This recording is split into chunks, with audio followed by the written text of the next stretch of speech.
How is China responding to the U.S. election? You won't believe who's criticizing U.S. human rights. And a journey to the center of the earth. That and more on this week's China News Headlines.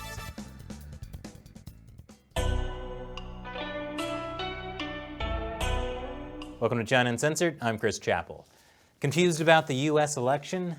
Don't worry, you're not alone. The Chinese Communist Party is also really confused. While many world leaders have congratulated Joe Biden on becoming president-elect, the trifecta of world strongmen have not. Xi Jinping, along with Vladimir Putin and Kim Jong-un, have not acknowledged Joe Biden.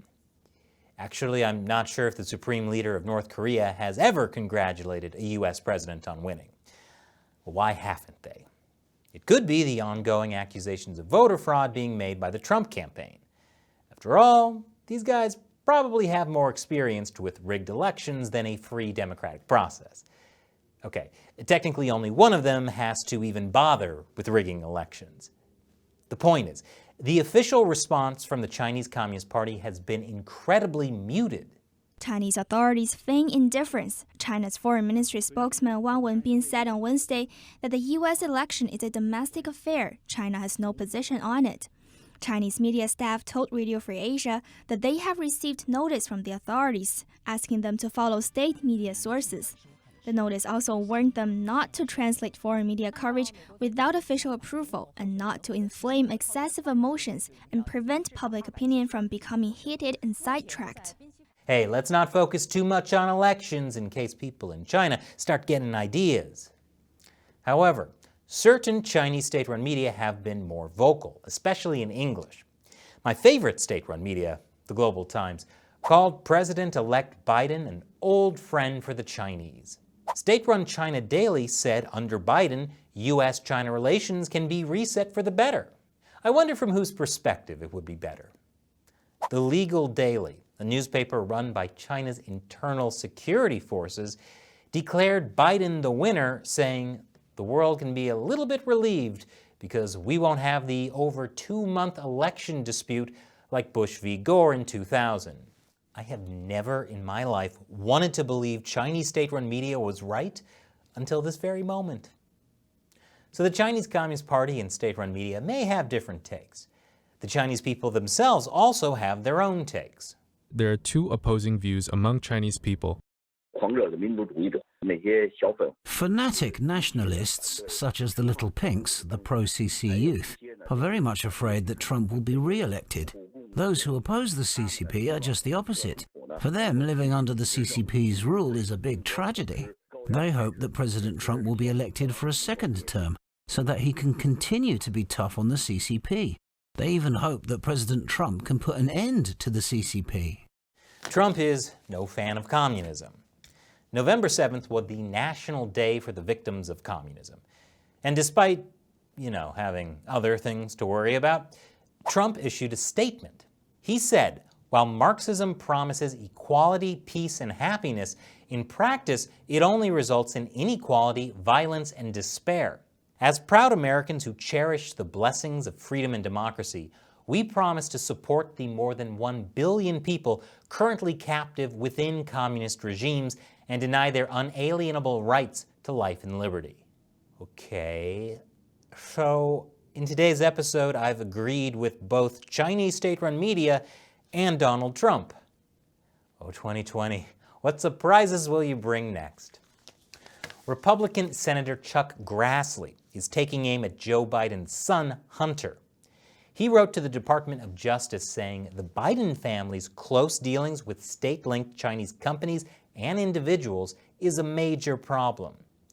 The actions by Hunter Biden and James Biden on behalf of CEFC, a state-linked energy company, its founder, Ye Jianming, and other officers connected to CEFC potentially make them agents of the Chinese government for purposes of long-standing public disclosure laws. Basically, this is what that would mean. According to the Foreign Agents Registration Act of 1938, agents of foreign governments and entities who are engaged in political activities or other activities on behalf of the foreign entity must disclose their relationship and the details of the activities. Though I think whether or not that flies will depend a lot on who the next president is. If you'd like to know more about Hunter Biden's business dealings with China, check out the America Uncovered episode, Hunter Biden, How the Media Screwed It Up. And, after the break, Chinese tech stocks are going wild, in a bad way. Welcome back.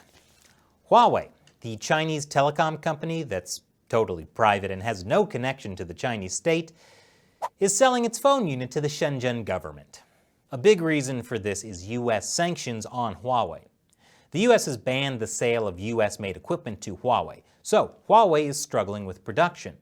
And judging by the sale, it seems like Huawei executives are assuming the U.S. stance on Huawei won't change anytime soon. Now, last week I told you about how the Chinese Communist Party basically blew up Ant Financial's initial public offering after former founder Jack Ma mouthed off about Chinese regulators.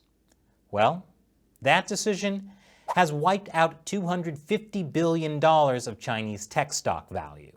Basically, everyone is panicking there's going to be a huge crackdown on China's tech industry. On Tuesday, the State Administration for Market Regulations, China's top market regulator, outlined guidelines it says are intended to prevent internet monopolies. It's still in the draft stage, so they're encouraging the public to give their opinion. Nice try, Chinese regulators. After 70 years of communist rule, the Chinese public knows that they should never, ever give their public opinion. The United Nations Human Rights Council met this week, and human rights champions Russia, China, Saudi Arabia, and North Korea condemned the United States for its human rights violations. China urged politicians to respect people's rights to life and health and stop politicizing and stigmatizing COVID-19, and to combat the increasingly severe religious intolerance and xenophobic violence. Now, I was really encouraged to hear this. I had always feared that if we reached a certain threshold of irony, the Earth would actually implode. But it turns out that's not the case. By the way, Taiwan was once again rejected from a meeting with the UN-backed World Health Organization because China. More in the ongoing saga of China making the world a healthier place, Brazil's health regulator has suspended Chinese-made coronavirus vaccine trials. Oh, what could be so bad? It cited an adverse, serious event, according to a statement it posted on its website Monday night. That doesn't sound great. But to be fair, Western pharmaceutical companies have also previously paused their coronavirus vaccine trials because of adverse events. The Chinese vaccine is called the CoronaVac shot. It's made by Sinovac, one of the companies I talk about in this episode about how the Chinese regime is cutting corners to win the vaccine race. What's more worrying about the situation is that Sinovac has already injected lots of people with their vaccine, even though it's still going through trials. In fact, Sinovac has already injected 90% of its employees and their family members with this vaccine. The good news is that the vaccine trial has been allowed to restart. To me, the best way to deal with the CCP virus is to stay away from the CCP. But Pfizer says it might have its own CCP virus vaccine now. More after the break. Welcome back. U.S. pharmaceutical company Pfizer says it might have a CCP virus vaccine. Amazing news. But I wonder why the CEO then decided to sell a bunch of stock after the announcement. Maybe it had to do with this. The U.S. government is looking into Pfizer's operations in China. Now, technically, what happened is that over the summer, the Justice Department and SEC made an informal request to see Pfizer's documents related to China. But it could uncover something not so good. The Foreign Corrupt Practices Act makes it illegal for a U.S. company to bribe foreign government officials. I'm not saying Pfizer is doing that in China. That being said, back in 2012, Pfizer had to pay $26 million to the top U.S. securities regulator as part of a settlement with the U.S. government following a probe into its use of illegal payments to win business overseas, including Russia, Bulgaria, China, and Italy. But I'm sure massive pharmaceutical companies and the Chinese Communist Party aren't getting up to anything suspicious, so don't worry. And big news, China has reached an all-new low.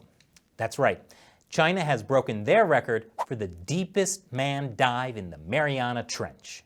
Now, this wasn't the deepest manned dive in the Mariana Trench, but it was China's deepest. They managed to go almost 36,000 feet below sea level, so they broke their own record. The world record is held by an American, who made it a few hundred feet further down. This is obviously part of the race between the US and China for who can reach the mole people at the center of the earth first. Well, joke's on you, China, because America has claimed the mole people since ancient times, thanks to our 6th president, John Quincy Adams.